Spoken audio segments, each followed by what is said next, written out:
Good evening, gentlemen. How are you? Doing well, fine sir. Doing well. Good deal. Well, we are streaming on various media and we are about to get started here. So, for everyone who may be listening to us or watching us now or on a later stream at some point in the future, hello. Still getting used to this. Not sure I like seeing myself, but I'm getting over myself.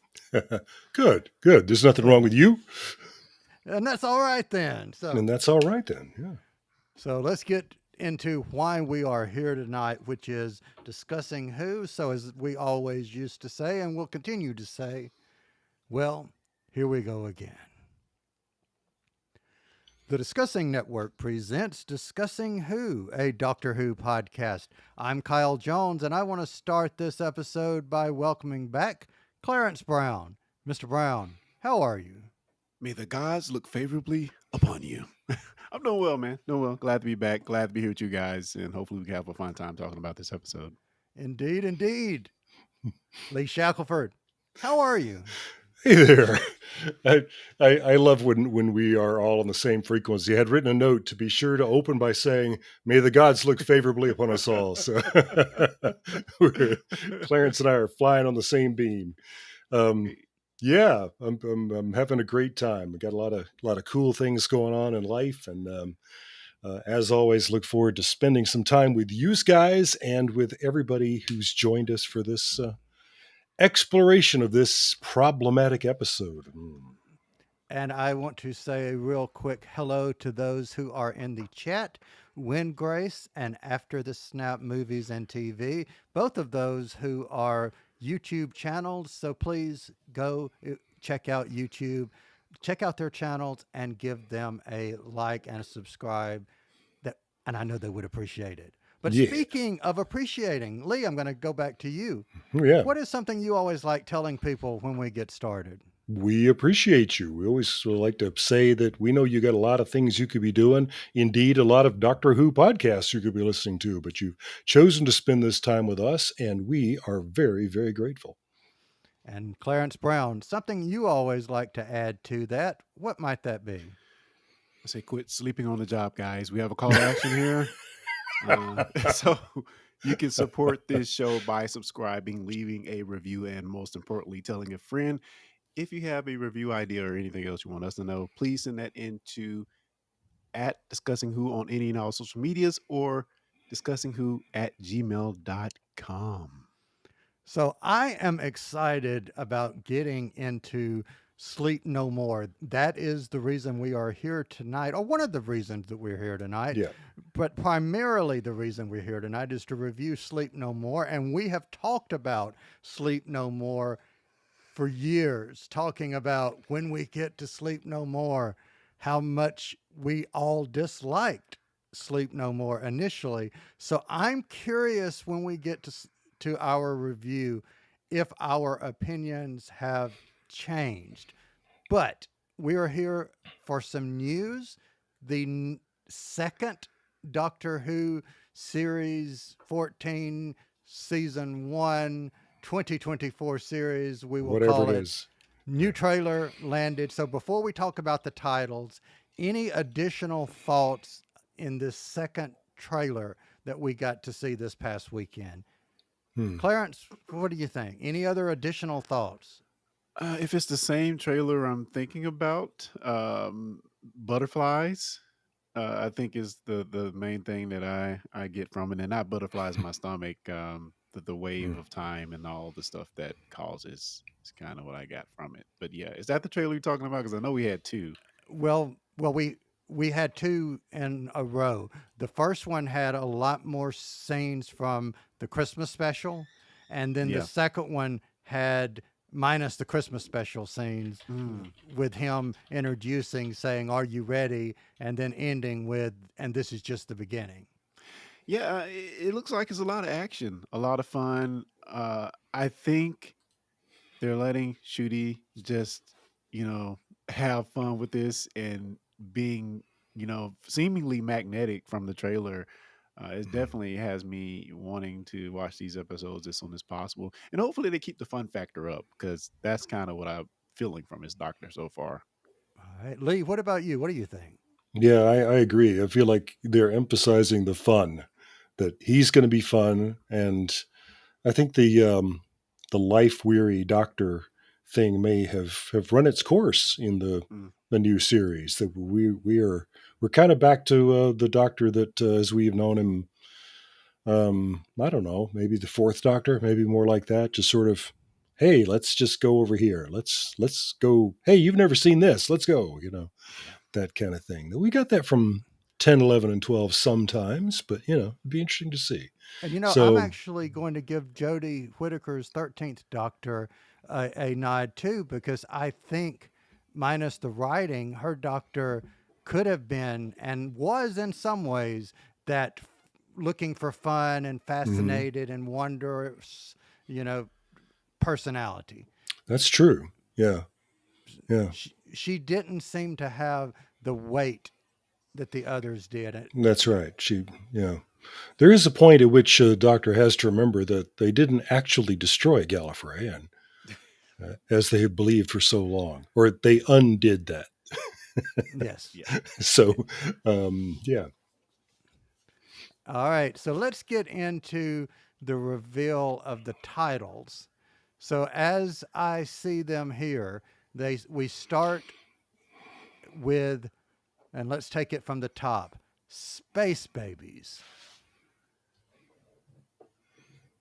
Thoughts? I have no thoughts about any of these. So don't pause in anticipation about that. Space Babies? Anyone? I'm serious. I'm curious. It Well, just seems like they.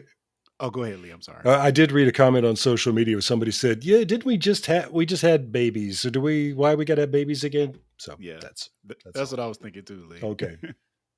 All right, so let's go on to the Devil's Cord. Mm.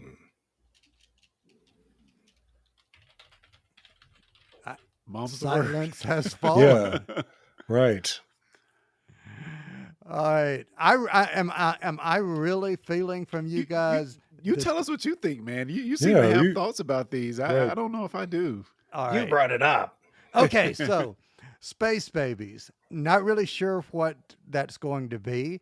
I am curious if the baby theme is a reason, and Mm. I go from the point of we only have 8 episodes. 8 episodes total. 6 out of 8 are written by RTD. So we're not Mhm. wasting anything here. The third one written by Stephen Moffat. The sixth one written by the showrunner of the Loki series. Mhm. Oh, that's So very interesting. you're Mhm. using your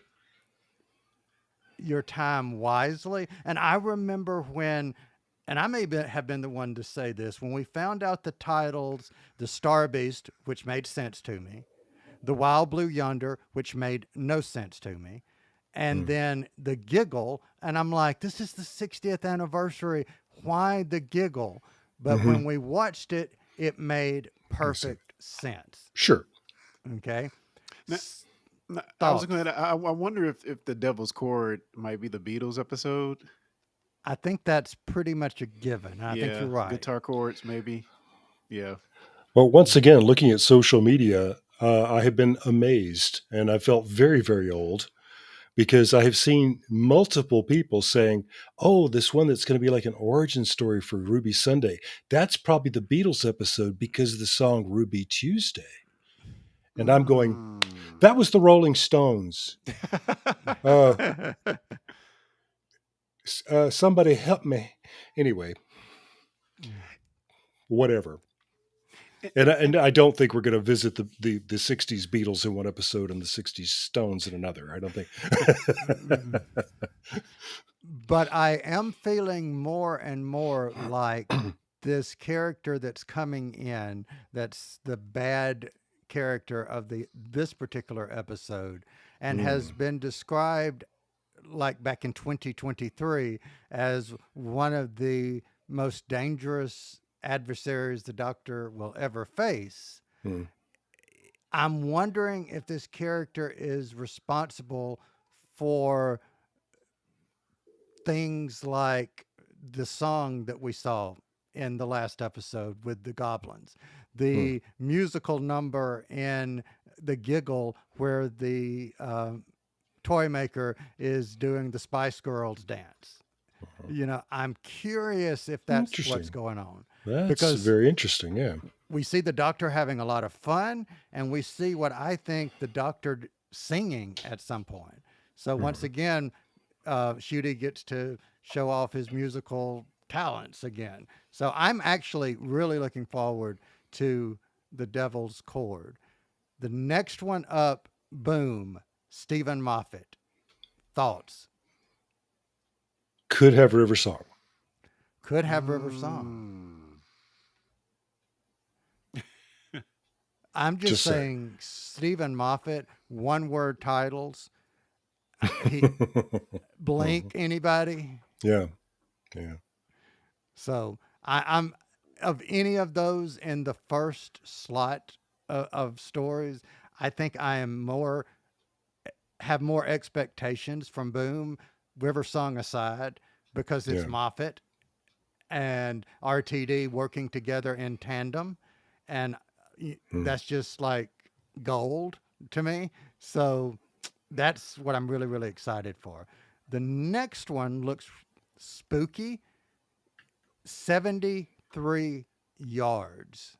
Mm-hmm. Any thoughts? Yep. Yep. Could be anything. Got me there.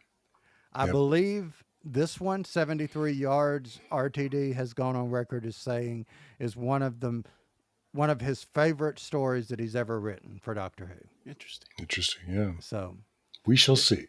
this next one I have absolutely no clue about. Dot and Bubble. Have no clue. Yeah. The next one up is written by the person who is over Loki, as I mentioned earlier, Rogue. It is our period piece. Oh. It's That's the interesting. Bridgerton Well, episode, so to speak. yeah. Well, I think a lot of these are period pieces, but yeah. But it is that period, and Ruby mentions it. Yeah. Yeah. All right. The next one is part one of the two-part finale, The Legend of Ruby Sunday. And then the second part is Empire of Death. Thoughts? Well, it does seem to be a lot of destruction oriented scenes in this trailer. I'm kind of skimming through it. I see Mm. one that looks like a New York esque street with a bunch of uh, smoke and debris coming down the street and people running for their lives. One you see Ruby Sunny looks like in some plane crash or spaceship crash thing where there's chaos everywhere. So I don't know. I don't know. I hope that and maybe they're going to save all this high budget stuff that look like it's on the screen in this trailer for the finale. But yeah, I really have no clue. But um, would be definitely interesting to see how they supposedly end Ruby's run. If you don't know that Hmm. spoiler, but yeah, they should be epic. Okay. Lee, what do you think? I'm just remembering now that you mentioned it, that particular shot in the trailer that I found kind of upsetting, and I remember that in some of our big tentpole, big money superhero movies, that we're in downtown New York and we're knocking buildings over, and I remember thinking, "Whoa, too soon, too soon," and I thought that like Man of Steel, that long ago. Mm. I don't know when is the time when it's okay because talk about triggering a huge number of people. Yeah, yeah. I'm sorry that's not fantasy. I remember that, and Yeah, I don't know. I'm just kind of uncomfortable about that. But yeah. you know, I It's definitely ambitious for well, not just the implications you just talked about of the emotional ties of this, but just as far as like budget of kind of the stuff they're doing this season. either every high budget shot of the series is in the trailer, or Right. we're looking for an effects heavy 8 episodes here.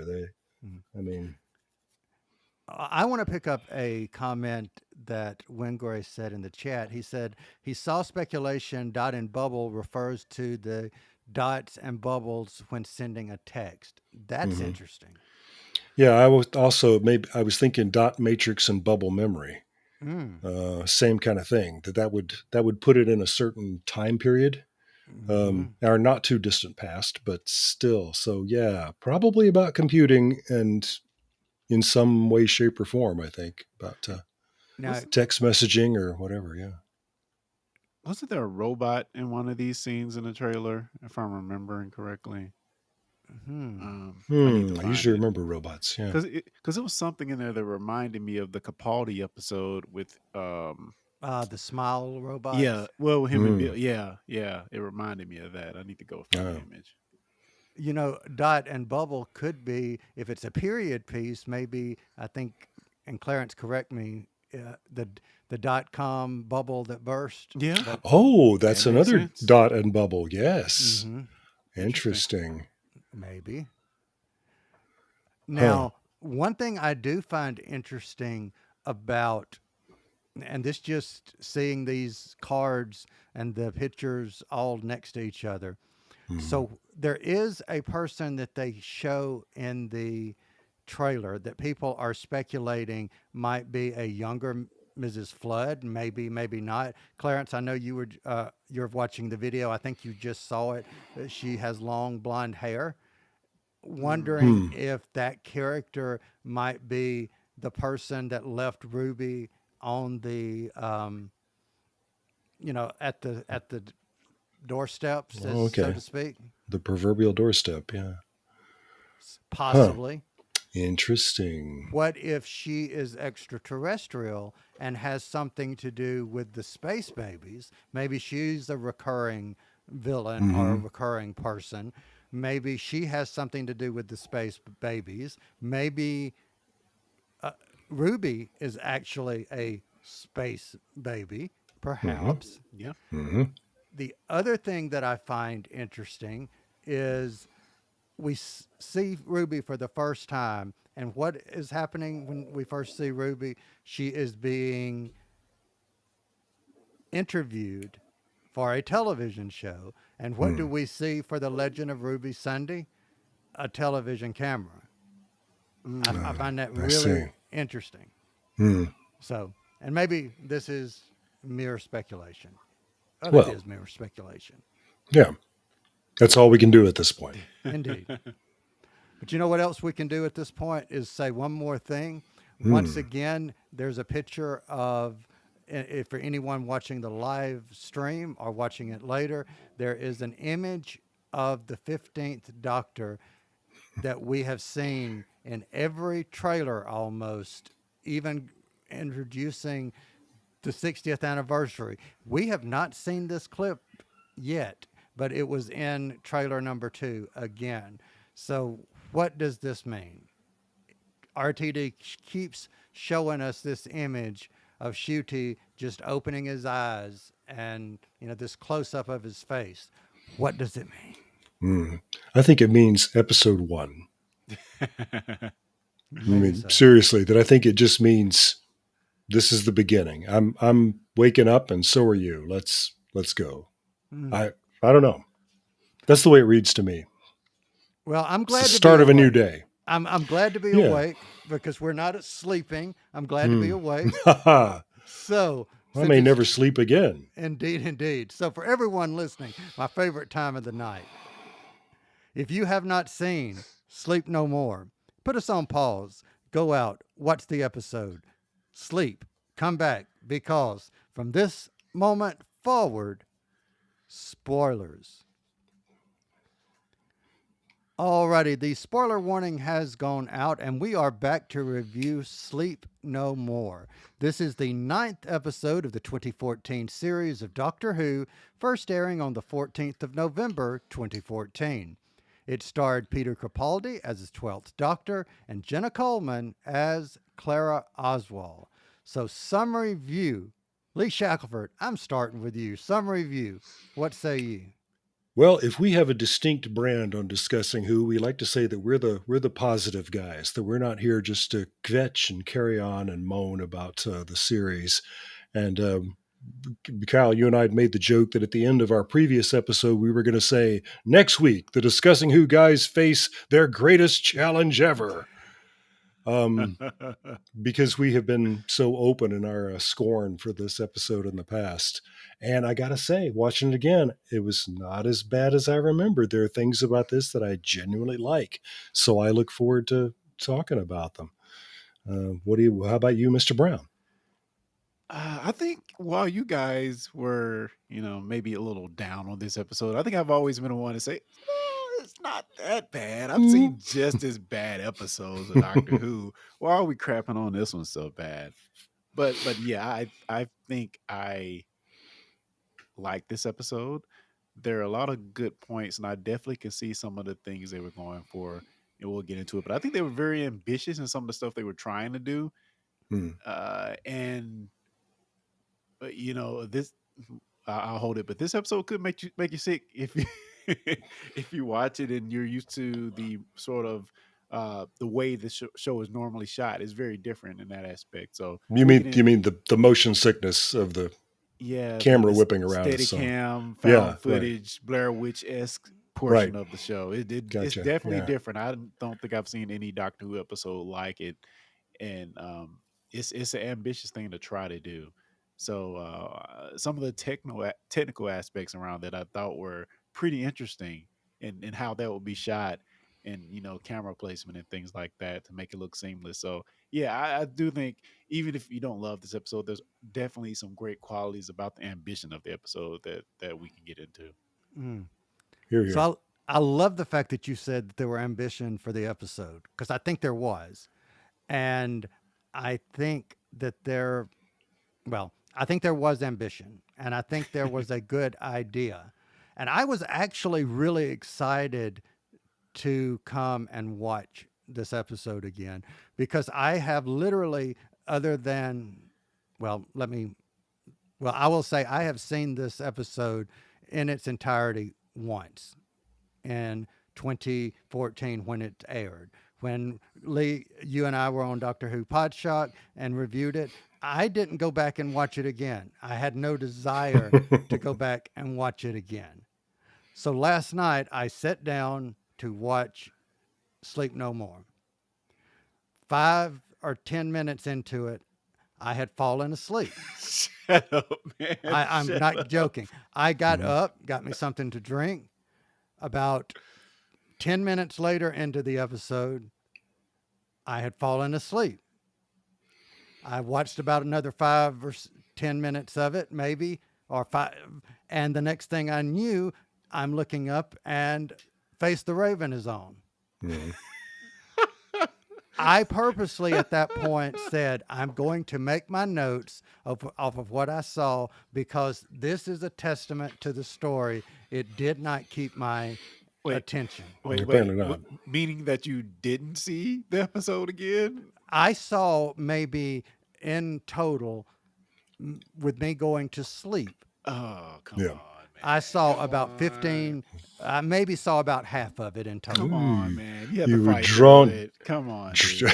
Well, Come Clarence and on. I will talk about it. And So, but I do have yeah. notes. I do have notes. Sure. And I will tell you this. This is something that I did not like. So my initial reaction is I only watched about half of it because I fell asleep 3 times, not once. I can understand once, but it was something that did not keep my attention. Now, a little bit of side note there. I had a very long day. I had traveled the day before, Right. that got up early that morning, travel. So there was some physical tiredness going on. Sure. But I have never in my life ever fell asleep watching any episode of Doctor Who. Then you must have felt for never. Clara when she was just standing there next to the Morpheus machine, and the next thing she knows, she's inside it. Exactly. You were drawn into the arms of Morpheus. But I'm curious to know what you guys, and I'll answer my question before I ask it. I did not like this. Yeah. This is one of the things that put me off to this episode. The fact that we do not have the opening credits. Hmm. Thoughts, Lee? Thoughts about no opening credits for all I thought intents and I thought purposes. that was fun, and it's very daring. I mean, there's legal reasons why you have to have the opening credits, and they work around it in this episode. All the featured cast are mentioned in the closing titles. But the name Doctor Who is in that data screen that we briefly see, and so is the name Clara Oswald, which I think is kind of cool, but not the names of the actors.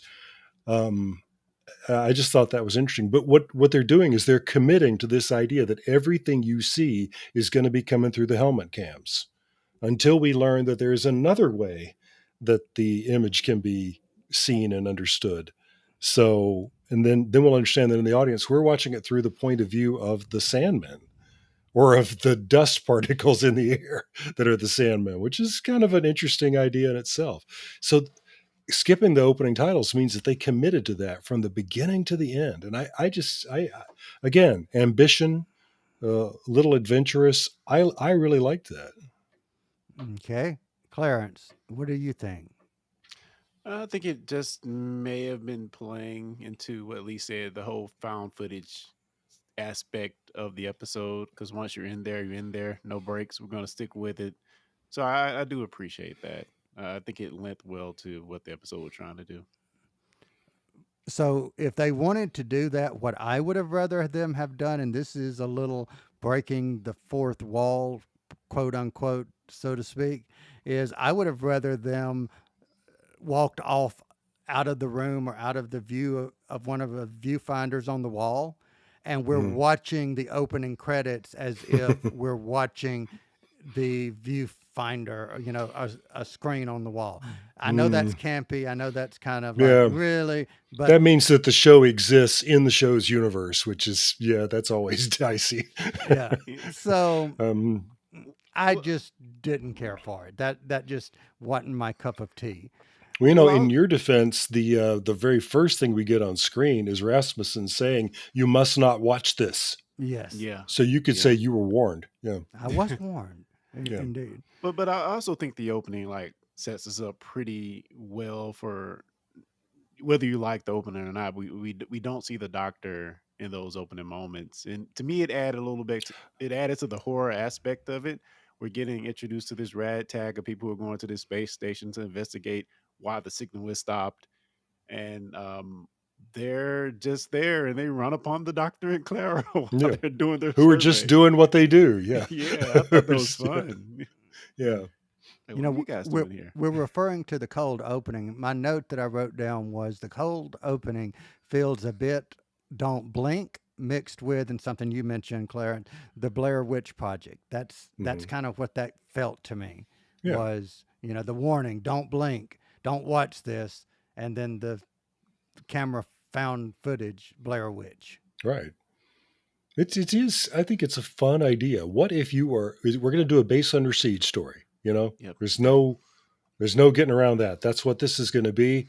What if instead of being following the Doctor and his companion and watching these poor people get picked off one by one, what if our point of view in the audience is we are one of those poor sods who's going to get picked off as this goes Yeah. along? Yeah. I just think that's a real interesting way to get into a base under siege story. So we spend a lot more time with them than we do in usual base under siege stories. So there we go. Yeah, it Now, felt very doomish, or they Hmm. try to make these video game versions That's of right. movies of the video games. It felt like Doom. It definitely put you in there. We see even the aspect of the gun, Uh huh. the butt of the front of the gun poking out in front Right. of the camera. So yeah, it definitely, like you said, Lee, it puts you in the first person aspect of being right there in the Hmm. thick of it. And we even get some cool stuff of uh these characters who it's usually a big thing when the Doctor breaks the fourth wall, but he's not actually breaking the fourth wall, but he's talking almost directly to us in some There isn't moments. one in this episode. Yeah. right. Yeah. Yeah. Yeah. No, it's true. It's one of the things that I thought was interesting about this is that we're all taught from birth that characters don't look at the camera when they're talking.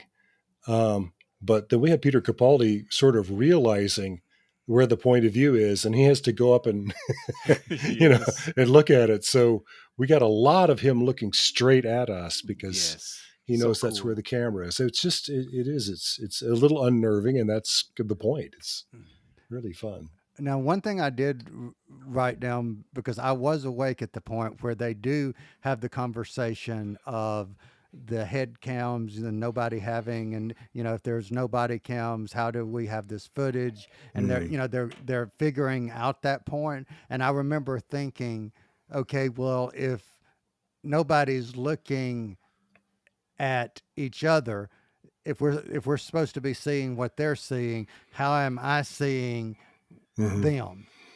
Yeah. That I give credit for. That Yeah. I thought was very interesting because in a way it does bring us as the audience and makes us part of the Yeah. story. Yeah. It almost as if, and maybe Wingrace can attest to this because I think he plays video games. But back in the probably late 80s, early 90s, maybe I guess even throughout the 90s, you had these interactive video games where if it's a Star Trek interactive video game, you have this real footage of John Delancey Q talking to you as if you're in the Hmm. game with him. There were just many of these in the 90s, a bunch Yeah. of them. I played my fair share. But yeah, that's kind of what it reminded me of as well. Yeah. Like just having these people talk directly to you like you're in the game with them. Well, if nothing else, Sleep No More it's a first person shooter. It's Yes. Yes. yeah, interesting. So, what did you guys think of the concept of the grunts, as they were called? Maybe think of the great and almost forgotten TV series Space Above and Beyond, where we were growing space marines in tanks, and they called them tanks. Or if you really wanted to be smug, you call them nipple necks because their umbilical cord went in through the back of their neck when they were growing. Um, and I like that aspect of that show so much. The sort of internal race hatred of the clones who are out there doing their job. They're out there to save you. But so I thought irresistibly of Space Above and Beyond. Um, and I've been wondering when was the best time to bring this up. Maybe you handed it to me. But here's one of the things I like most about this episode is what it does for equity, diversity and inclusion. Um, that actor playing 474 is Bethany Black, Mm. who has the distinction on British TV of being the first trans woman to play a trans woman character on a British TV show. Um, two miniseries called Banana and Cucumber. Anyway, I haven't seen, I don't know anything about that. But anyway, but that's Bethany Black playing a character who is that male? Is it female? Nobody cares. 474 is a grunt. Their job is to go fight and die and to not be very smart. So there, representing is Bethany Black. And also in this episode is the little hologram of what's of Mr. Sandman, which was a song made famous by a 4-woman close harmony group called the Chordettes. And it sounds like the Chordettes. So, I just thought, oh, there's Mr. Sandman. It's not the Chordettes or even anybody lip syncing to them. Those 4 women were cast especially to match the ethnic casting of the whole episode, in which Wow. we established that everybody is either Indian or Japanese. Those 4 women are from India and Japan. And Yeah. they costumed them identically like the Chordettes. And so that's them singing Mr. Sandman. Interesting. Isn't that awesome? And, the show has to go out of its way to do that. So, 3 cheers. Say what you will about Sleep No More. It knocks equity, diversity, and inclusion out of the park. Yeah, and getting back to what you just said about 474, I guess I wondered when I first saw them come on screen, but then after that, once they told me the more interesting stuff about the character, Mhm. they did a great job of just making you forget all of that. I mean, who Yeah. cares? Right. It's a Right. character that can kick ass. It's this Hmm. grunt, and it kind of reminded me. You mentioned that other what space show you just mentioned, Lee. Space Above and Beyond. Space Above Beyond. It reminded Yeah. me of George Lucas and Attack of the Clones, Hmm. where we have all these clones that are here to find out war All for these us. Jango Fetts. Yeah, and the interesting about that, you find out in lore that they're still playing out today that these clones are more than just grunts. They, Right. have feelings and all that Yes. good stuff. So, yeah, and we get to the sacrifice that 474 made, protecting her friend there. I just thought it was a great time, You Yeah. but know, sad at the same time. and using it, Hmm. we're going military. Let's take sci-fi out of it. This could also be a depiction of the front line, the ones who are sent into battle Mm. knowing that they're going to be annihilated, but it's battle and that's part of battle. That's what you do. And that's just what you do. Yeah. And the choosing the name the grunts, Hmm. are calling them that, to me seems so appropriate for, again, military, because I Hmm. kind of see them as, well, let's send out the grunts. Hmm.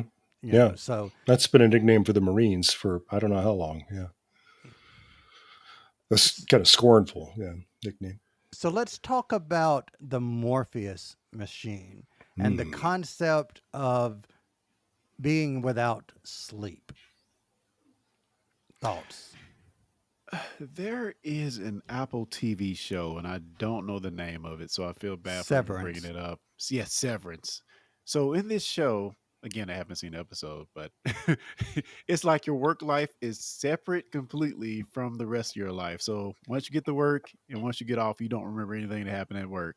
I'm sure Mm. there's plenty of shenanigans could happen between that. I'm going to watch the show one day, but yeah, this is cool. So you are saving, you're being more productive, you're being a better worker, which is just kind of indictment of capitalism, I guess, because you can get in this pod for 5 minutes and you don't have to actually have a full night's Hey, sleep. you.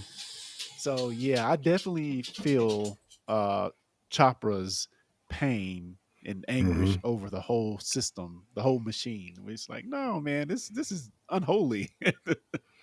Yeah. um, and even the doctor says it's such a little bit later. So I think it's a interesting idea. And of course, we're here in the real world, try to do various things to try to accomplish the same thing by taking 5 hour energy or taking a Red Bull to try to get more productivity and less sleep. So I found like that idea to be very interesting, and it's kind of cool to see how they played it out here. I think it was an interesting idea. Well, what I find interesting is, for the very first time, maybe not in a spoken capacity, we have Scout joining us Yes. live from Hickory, North Carolina. That's right. My lovely Springer Spaniel just decided to come into my office and then go back out again, so I had to go open the door. Anyway, she didn't stay long. But yeah, I almost wonder if this is an inside joke about television, because the abuse of people in TV and movies this has been a thing from the beginning. Of you stay until the day's work is completed, and people have died. People have died because they worked a 24-hour day and then we had to immediately start another one, and it's completely crazy. But it's how you get the show done, and we only have this space for 6 days or whatever, so we have to finish the shoot now, no matter what. So people are abusing drugs, and that makes everything better, right? um, I was just remembering the other day, this will tell you how old I am. I produced for years a festival of short plays at my alma mater, and the first time we did it, we had access to the space, all through the night and into the next day, which was good because we needed that time to get the stage ready and to do last rehearsals and so on. Now, there was a group of people on campus who that day had been out promoting a new product that was coming onto the market called Red Bull.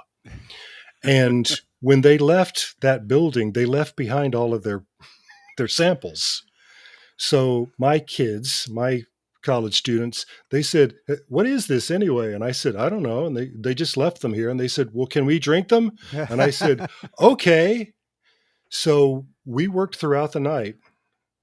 And yeah, toward the end of that, by the time we finally got everything ready, I only had one, but some of them were having 6 and 7 of them. And yeah, they reached a point where they were completely incoherent. They were. I was supposed to be leading a group of insane people. Anyway, Red Bull didn't give them wings; it gave them jets. with no steering, no navigation whatsoever. Anyway, I'll never forget that. But yeah, those are the kinds of things. Clarence is right. That's in the real work world. We're expecting people to do that. Well, power through. What are you made of, you sissy? Get back in there. And anyway, and so it is, for many people, it's a dream. I'm just going to lie down here for a minute and it's going to do all my sleeping for me. Yeah. That sounds great. Except that we know that can't possibly fulfill all the things that sleep does for us. It requires time. That's the way we're made. The doctor's response to all that is to think of Macbeth. And as a, as a theater person, that's what I thought of too. That's where the title of the episode comes from, is Macbeth. And the idea in that play that once Macbeth has done this god awful thing, he kills the king so he can be king. He gets talked into it, and once he's done it, he is consumed with the guilt of what he's done. And from that moment on, he cannot sleep. And it's not something people talk about the play very often, but it's Shakespeare sort of, in a very knowledgeable way, addressing what happens when you stay awake too long, because Macbeth is pretty quickly insane. Mm-hmm. Yeah. And so that's why the doctor, he actually quotes a pretty good bit of Act 2, Scene 2 of Macbeth, talking about that. He's saying you can't take sleep away from people. We have to have it. So, yeah, I really like that aspect of the story too. I Yeah. wish that I would have had time to look up the actual effects, and I ran out of time to be able to do this. I would love to know if there is a study, and I'm sure there are plenty of studies, but I would love to know what the physical effects of people who go without sleeping for 24 hours, for 36 hours, for 40, Yeah. what that is. There have been a number of studies about this, that it was one of the things that the U.S. military has been very interested in for a long time. I had a friend in the Air Force who said that the number that the Air Force came down to was 6, that you need 6 hours of sleep. Mm. And what they really wanted was to get down to 0 or something, or, it turns out you only need 1 hour of sleep. And yeah, even those guys said 6. So that was that. Yeah. They even quote the 33% of your life number Yeah. in this episode, which is an interesting concept to really think about. You mean if I jump in this pod for 5 minutes, I can get, a big chunk of my life to Get do a other third of your life things. back. Yeah. Yeah, it's pretty interesting. Mm-hmm. Somebody in some other part of the world, I forgot where it is now, but there is a statue, a monument to the bed. It's like it was sculpture of a bed. And the whole idea that the artist had was there needs to be a memorial or something to the bed. And what the inscription on it says is, where most of us are born, where most of us die, and all of us spend a third of our lives. Yeah, something to think about. Cool. Very, very true. And the thing that I like about the sleep, aspect of it, forget the physicality of needing time to allow your body to refuel itself, to rest, regenerate cells, etc. But there's the mental aspect. You talk about going insane. That's really the main thing. Yeah. Right. Is Right. your brain having the time to go into that deep sleep and subconsciously work through whatever it is. Do you Right. guys remember your dreams often? Yeah, vividly, especially if I'm awakened in the middle when, yanked up out of REM sleep, then very vividly, yeah. And I have a counselor right now, my personal therapist, who is very interested in dreams. So I've made a point of trying to remember them because she'll want to know about them, and she always has very interesting insights about what my brain is doing and why those images came up and so on. It's not about the belief that they can foretell the future or something like that. It's just like what she understands is that that's you figuring out what to make of what happened during the previous day or previous week, and your brain does that in some extraordinary ways sometimes. Just amazing. What about You you, got to have it. Clarence? Do you remember? There's certainly been some dreams that have struck me that have felt so real that I wake up thinking it really happened, or Hmm. and things like that. But on the whole, they fade for me pretty quickly, like the next few days. But I definitely have had some where I've come out of sleep thinking it was the real thing. Hmm. So Now, yeah. very rarely. So for me, I'm actually on the other spectrum of the remembrance of dreams. I remember some dreams, Hmm. and it's not that I wake up and the dreams fade within a few minutes. That's not my issue. I go to sleep and I wake up. I Hmm. very rarely in a calendar year, if I remember 2 to 3 dreams in a calendar year, that's a lot. I very, Hmm. very rarely remember my dreams. Just interesting. I wonder what the because I know somebody's, many people done studies like this too. I know that there are people who would report the same, Kyle, and they would just say, well, and what they'll say is, I don't ever dream, which is not true. Right. Everybody dreams all the time. Yeah, the question is whether or not you remember it. Yeah. So yeah, Mm. I'd like to know what the percentage is of people Who don't who remember. who don't remember. It's probably pretty high. I feel like I've had that conversation before, but anyway. So totally off of Doctor Who, but since we were talking about this, I'll end the tangent by saying I did in the last 6 months remember a dream, and it was one of those that was quite vivid. And being a comic book fan, just FYI, I remembered it felt like somebody had broke in the apartment where I was at and was coming down the hall. And I remember in my dream that I got up, was looking down the hall. There was a figure coming down the hall, and I reached my arm out, and all of a sudden, the big phoenix claw took the person and threw him into the wall. And then I woke up. So there you go. I guess I was the phoenix in my dream. So there you go. All right, but I Pretty did cool.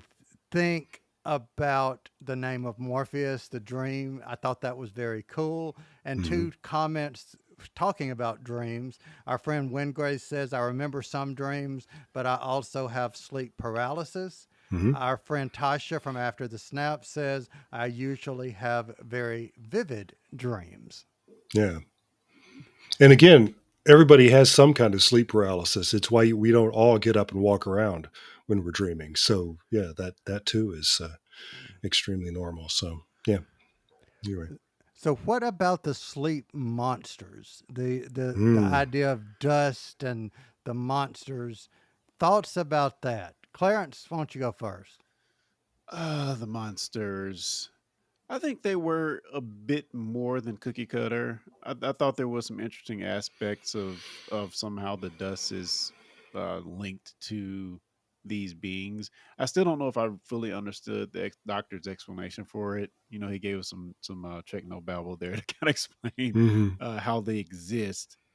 But yeah, being able to feed off of our lack of doing something our bodies should be doing anyway, festering that speck in the corner Hmm. of your eye.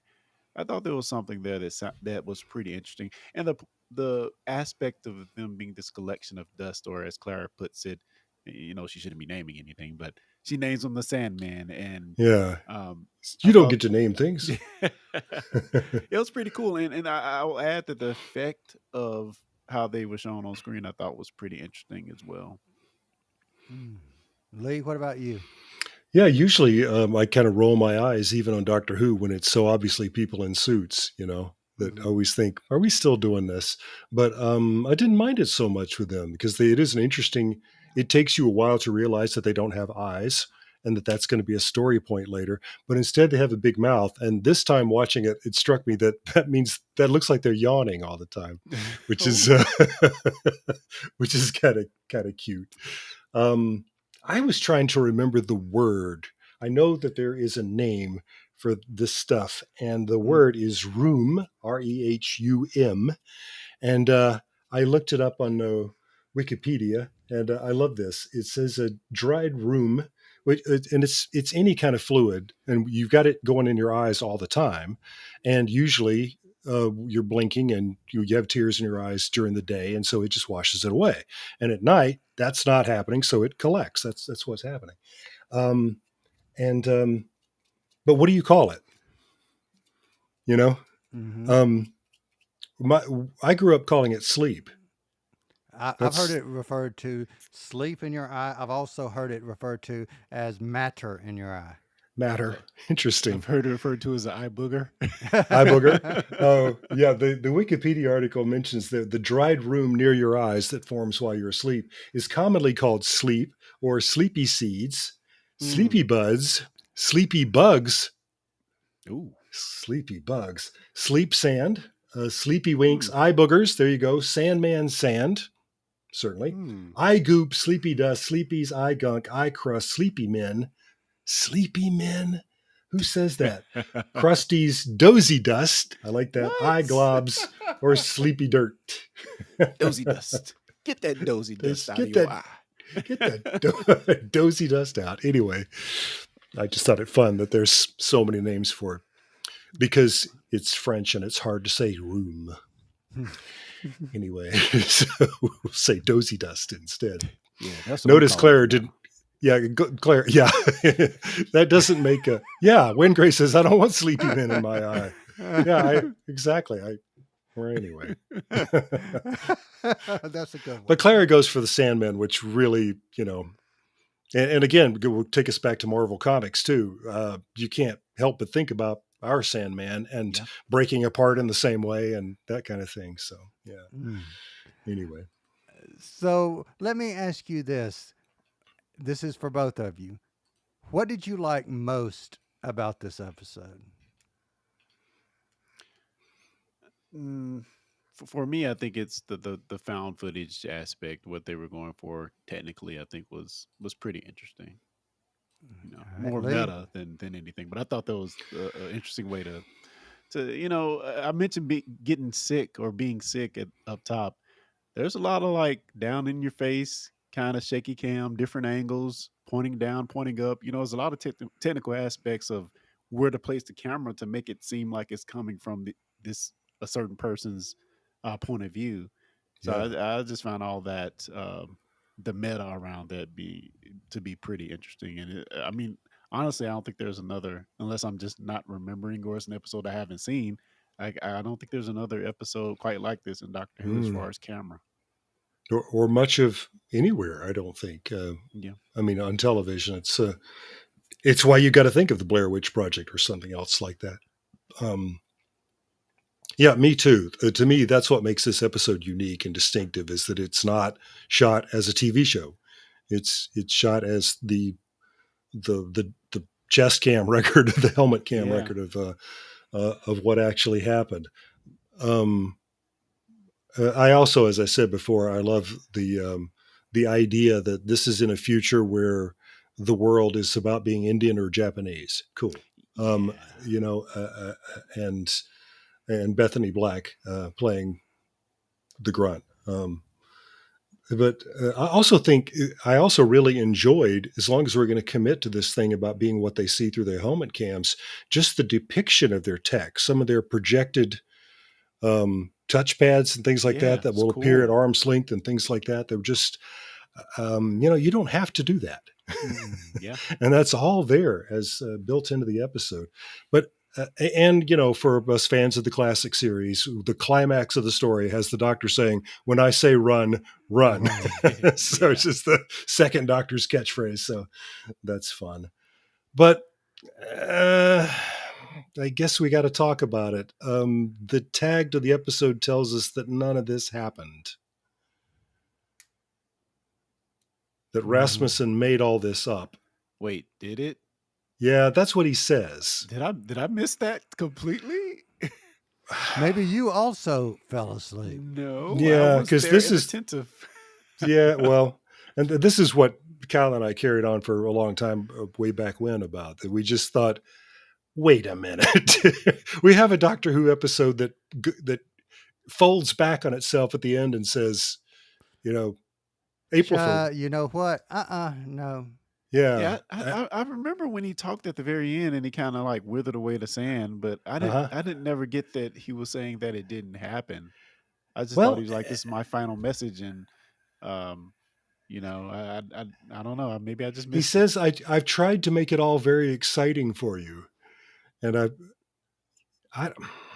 Oh, see. well, watching it again the second time now, I said, there are actually a lot of other ways to read that, including clearly the way you read it was that's that's not what he meant by that. Also, is that even Rasmussen anymore? Yeah, Right. unreliable So narrator.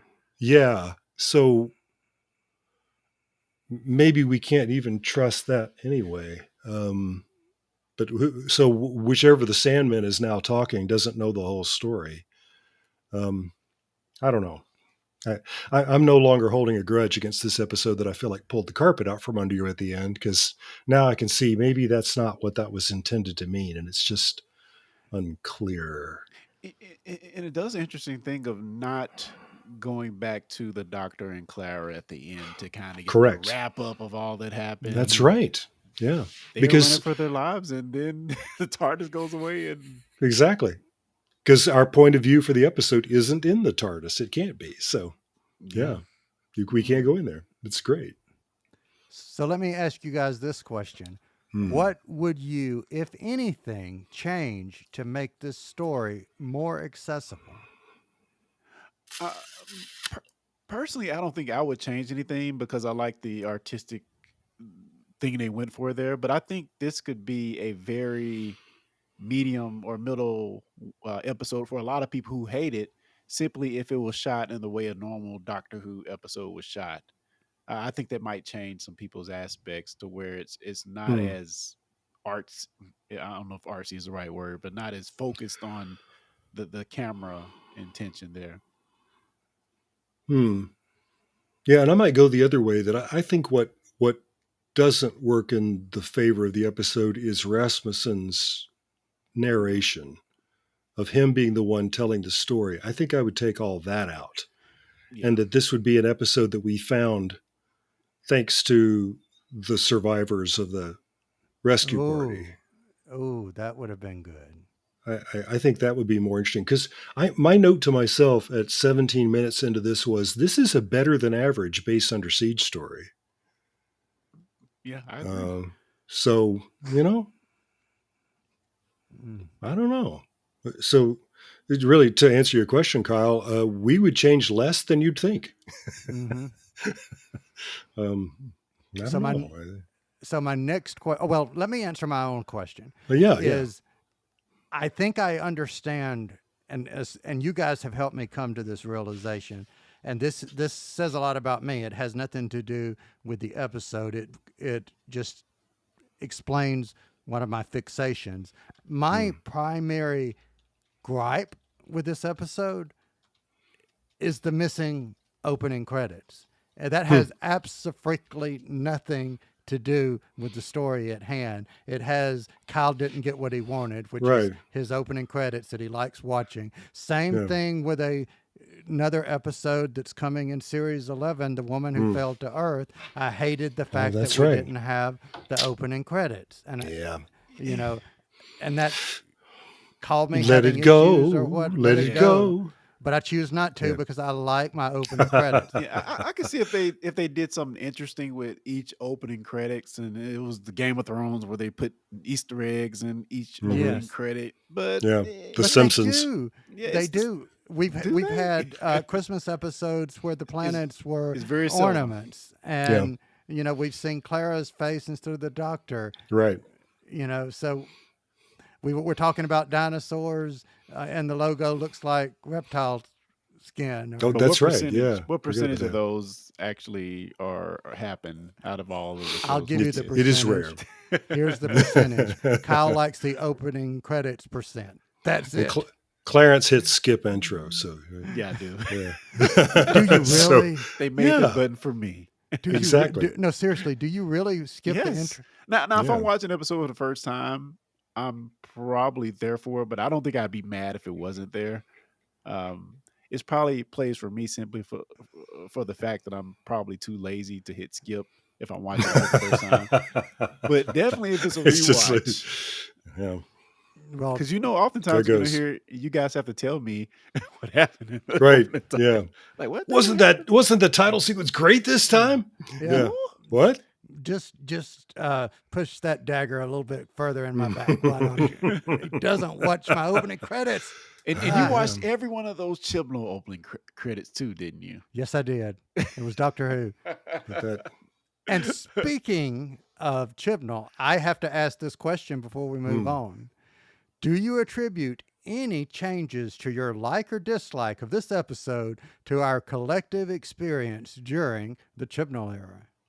No, Nope. didn't think about Chibnall. no. I don't think that we're coming out of this saying, gee, at least it wasn't the 13th Doctor's season, No. It's okay. Okay. Yeah, All I think it stands on its own merits. I take it you did, Mr. Jones. I will The just say 15 in my minutes. final, He slept through it. In Yeah. my final rating, I will say, and I may change this, but I did have a number ALINC out of 5, and we all know if you've listened to this podcast God. before, ALINC means for me, at least it's not Chibnall. Boo. So No, All no right. fair when you didn't even watch the episode. I That's- watched about 15 minutes of it. No. I can't help it. It put me to sleep. No. But Lee, what won't put me to sleep is you had some trivia, and I want to know what your trivia was. Oh, yeah, that was it. The thing about the singers who recorded Mr. Sandman and how they did all of that, and their choice to commit to the diversity in that, and I just love that. And about Macbeth and about Shakespeare's thoughts about what happens if you don't get enough sleep. So yeah, that's really about it. All right, Oh, well, I just also the observation that if you're a fan of the Aliens movies, you had to have thought of Aliens a little bit here when we learned that Rasmussen kind of likes the Sandman and he's hoping to bring them along when he brings Morpheus to the world. That sounded like a subplot of or Aliens. So yeah. all right. So speaking of having a little bit of trivia, one thing that I found out about this episode that I found really interesting is originally the writer and is a long time writer, and I can't remember his name because my brain's getting tired. Yeah. What's the writer? Nope, I'm blanking on it too. So Stephen Moffat's writing partner for. was this Mark Gatiss? Yes.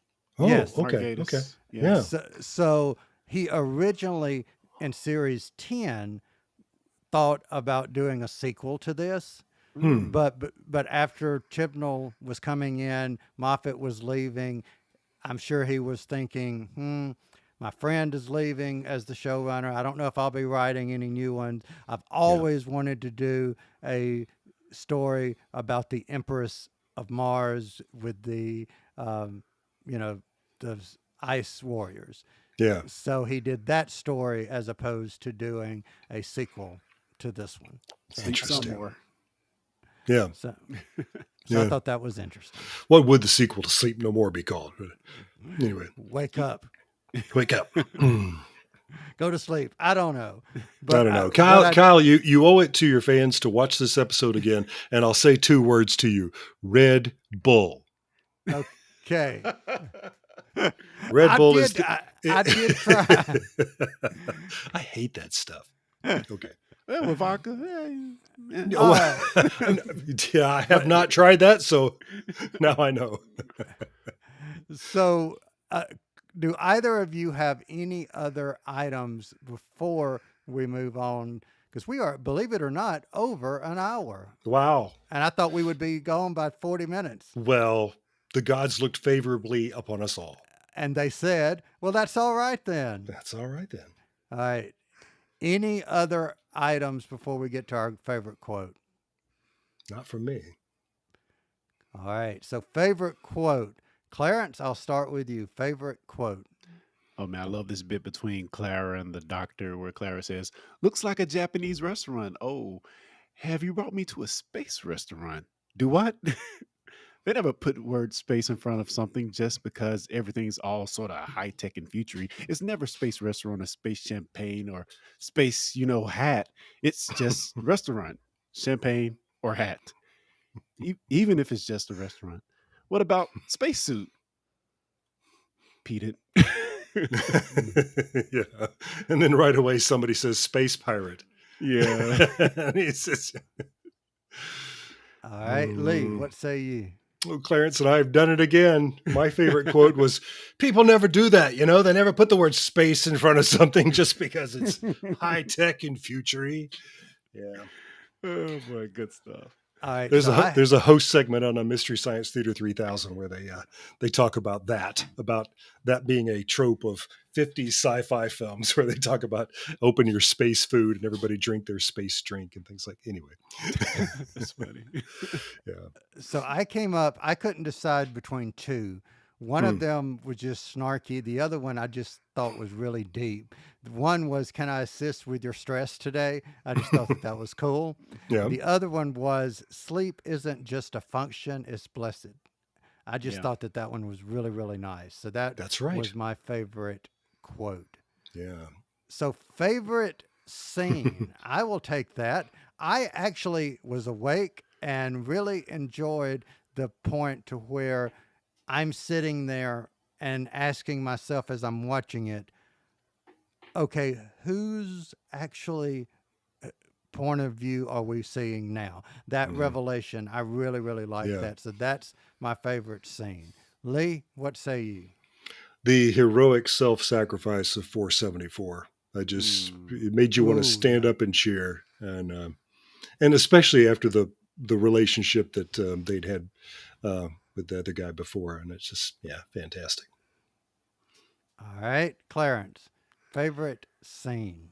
Mine is gonna be when Clara had a little bit of excuse me, can't talk today. A little bit of indignation toward Nagata. Is it Nagata? Is her name?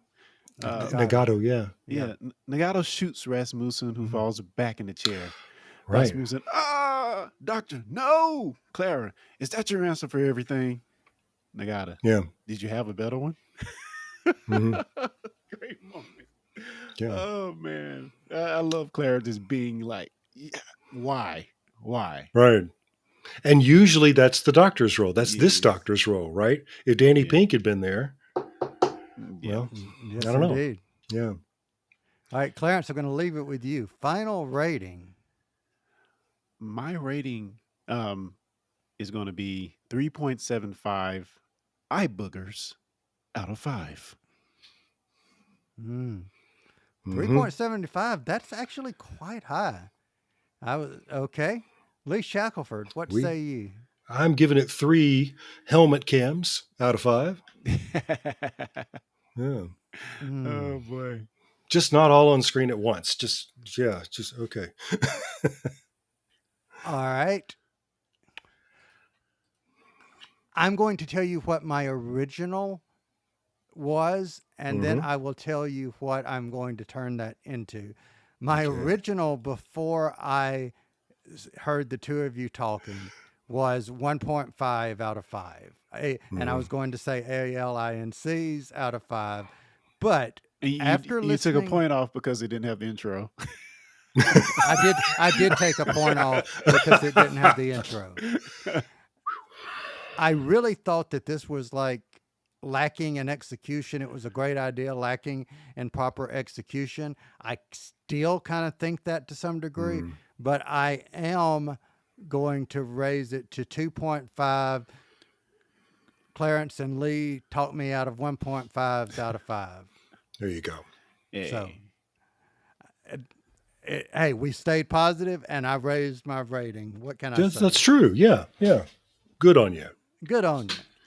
So, gentlemen, as always, thank you so much for joining. For everyone listening, thank you for joining us. And for everyone in the chat, especially to our friends Tasha, to Win Grace, and someone else who has joined actual chatting, the Time Scales. Thank you all for joining us tonight. We appreciate you being here. And as always, we will be back next time.